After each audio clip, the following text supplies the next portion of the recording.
안녕하세요. 정성입니다.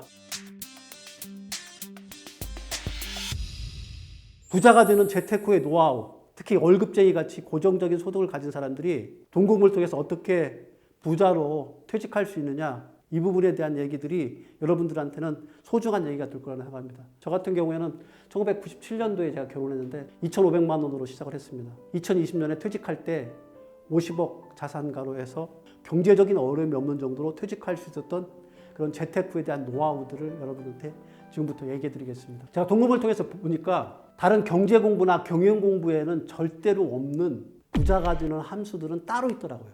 부자가 Y라는 결과값이라고 그러면요, X 변수들은 6가지가 있습니다. 소득, 지출, 저축, 대출, 투자, 행운, 그리고 우리가 어찌 알 수 없는 절편값인데 상속이라는 값마저도 나는 아니지만 내 아들 때에는 내가 상속이라는 값을 정해줘야 되기 때문에 부자가 되려고 그러면 이 6가지에다가 상속이라는 값까지 해서 7가지의 부자가 할 수 있는 이 변수값들을 얼마나 효과적으로 통제하느냐, 이 부분들이 있어야만이 부자로 향해 갈 수 있다는 얘기입니다.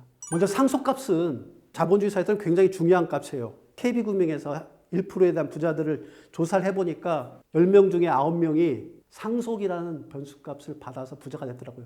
그러니까 어쩔 수 없이 아버지가 부자인 사람이 그 아들도 부자이 된 건 어쩔 수 없는 겁니다. 나도 부자의 대열까지 올라갈 수 있느냐. 첫 번째 부분, 그러니까 돈을 벌어들이는 소득에 대한 이해를 정확하게 하고 있어야 돼요. 근데 의외로 몰라요. 이게 얼마나 막강한 힘을 가지고 있는지 알고 계신다고 그러면 여러분은 달라지실 거예요. 월급의 힘이 가장 강한 힘이 뭔가요? 고정적으로 들어오는 수익이라는 얘기예요. 고정적으로 돈이 들어온다는 얘기는 뭐냐면 경제활동의 전반을 갖다가 계획성 있게 만들어낼 수 있다는 얘기입니다. 그래서 근로소득의 그 장점을 최대한 활용할 수 있게 하셔야 돼요. 그게 바로 돈 공부를 통해서 할 수 있는 겁니다. 다달에 들어오는 고정적인 돈들이 더 힘을 발휘하는 게 어떤 걸로 해서 힘을 발휘하냐면 이게 뭉쳐지면은 더 막강한 힘을 발휘하거든요. 그래서 소득의 가장 중요한 거, 월급의 가장 중요한 거는 이게 고정소득이고, 고정소득이 있다는 건 내가 계획적인 삶을 살 수 있다. 두 번째, 이거 계획적인 삶을 통해서 모아간다고 그러면 목돈으로 해야 돼서 목돈이라는 힘이 강력하게 발휘한다. 저는 이런 표현을 했어요. 돈은 뭉쳐야 힘이 생긴다. 10억과 100억과 1000억을 놓고 보면 10배씩 증가한 거잖아요. 근데 현실 속에서 자본주의 사회에서는 10억과 100억의 차이는 한 100배 차이 나고요. 100억과 1000억의 차이는 1000배 차이 날 거예요. 지금 대한민국 사회에서 태업력이면 그 돈만 가지고 있으면 그 돈이 알아서 경제적인 모든 역할들을 다 해줍니다. 두 번째는 이제 돈 쓰는 지출입니다. 제가 생활했던 회사에서 저보다 더 높은 임금을 받았던 분들도 퇴직한 이후에 저보다 많은 자산을 가지지 못하는 분들이 많아요. 그분들은 소득이 많았지만 지출이 그보다 더 컸기 때문에 그래요. 돈의 가장 중요한 힘은 뭐라고 그랬죠? 뭉치는 거예요. 돈을 쓰는 이 지출 가치를 통제를 못하면 돈이 작은 돈으로 다 흩어져 버려요.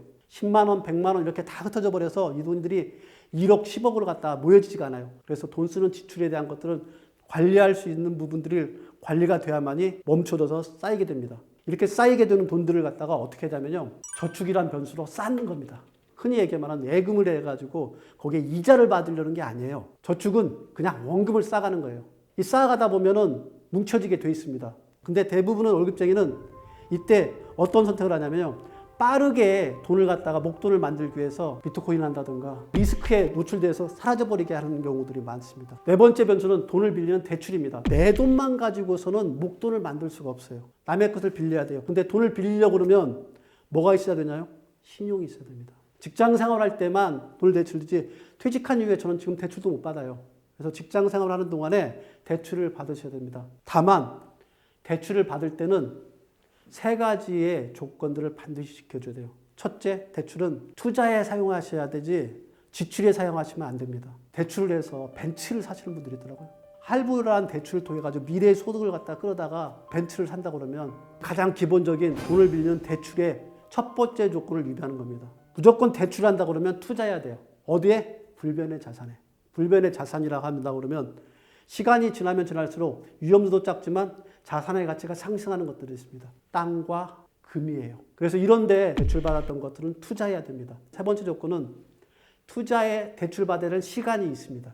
어떤 시간이냐면 돈의 값이 떨어졌을 때는 거예요. 돈의 값이 높게 올라가는 시기에 대출받는 사람들은 그 돈의 대출에 대한 이자 때문에 감당하지 못해요. 지금은 돈의 값이 많이 올라가 있는 상태잖아요. 근데 이것들이 떨어지는 순간에 대출이라는 힘을 갖다 이용해야 됩니다. 이런 것들을 어떻게 배울 수 있냐면 동공부를 통해서 배우는 거예요. 그래서 저는 이제 퇴직을 앞두신 분들한테는 이런 얘기를 해요. 퇴직을 앞둔 시기는 대출 다 갚아라.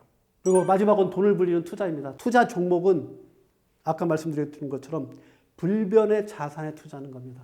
이 투자할 때는 트레이더로 하는 게 아니에요.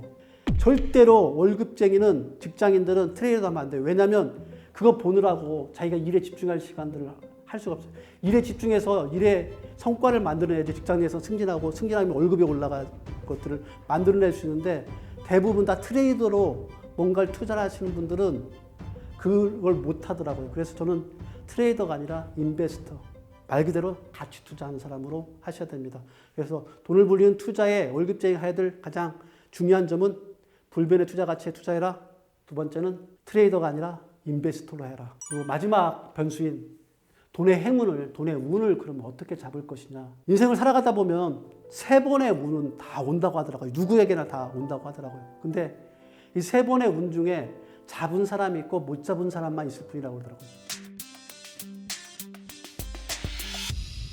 돈의 행운을 잡을 수 있으려고 그러면 제가 6가지 얘기해 드렸는데 경제적으로는 기본적으로 돈이 돈을 끌어와요. 그래서 기본 바탕에 돈을 가지고 있어야만이 여러분들이 끌어들일 수 있습니다. 두 번째 부분은 직업의 일이라는 능력들이 있습니다. 이 능력들이 있는 사람들이 돈의 행운을 잡을 수가 있어요. 예를 든다 그러면 저는 글쓰기를 통해서 작가가 됐기 때문에 그래도 다행히 베스트셀러가 돼가지고 그만큼의 저작권료를 받을 수 있었지 않습니까? 그래서 글쓰기라는 것들을 여러분들 통해 능력 개발하는 부분들이 필요하다는 얘기를 해드리고 싶습니다. 세 번째는 인생을 살아가다 보면 어떤 사람은 매번 지겨운 사람이 있더라고요. 뭐 하나 시켜놓으면 이걸 왜 해? 근데 어떤 식구들 보면은 이거 재밌어요. 이렇게 하니까 돼요. 이렇게 해야 돼요. 이런 흥과 호기심이 있는 사람들이 있어요. 이런 사람들이 돈의 행운을 잡아요. 뭔 일을 하면 수동적으로 시킨 일만 하면서 자기 재미를 못 느끼는 이런 사람들은 절대로 돈의 행운을 잡아내지 못합니다. 네 번째 부분. 건강하지 못하면요. 돈의 힘이 와도 못 잡아요. 방 안에 누워있고 병실에 누워있는데 그 돈의 행운을 어떻게 잡겠습니까? 건강이 그만한 지지 기반이 되었을 때 돈의 행운을 잡을 수가 있습니다. 다섯 번째 부분은 관계입니다. 사람 사이의 관계에서 돈의 행운이 와요. 제가 출판사에 연결되었을 때 그 출판사의 편집자하고 저하고 관계가 있었기 때문에 출판사에 책을 낼 수 있는 거예요. 저는 그 사람과의 인연 때문에 작가로서 거듭난 거예요. 그래서 인간관계, 이 관계를 정확하게 맺고 있는 사람들이 돈의 행운을 잡을 수가 있는 겁니다. 그리고 여섯 번째는 시간 관리를 할 수 있는 사람들이 대부분 다 돈의 행운을 잡습니다. 시간 관리는 뭐냐면 매일매일 인생 계를 반복되는데 이 반복 속에서 자기의 실력을 계속 키우는 사람이 있습니다. 저 같은 경우에는 아침에 일어나서 산책을 나가 갔다 오고 난 다음에 글을 필사하고 하는 것들을 계속 습관적으로 하고 있습니다. 그러니까 이게 힘이 돼가지고 나중에 글쓰기에 대한 능력들을 갖다 극대치로 올리는 할 수 있습니다. 그래서 이런 6가지가 있는 사람들이 돈의 행운을 잡을 수가 있는 겁니다. 마지막으로 이 얘기는 꼭 해드리고 싶어요.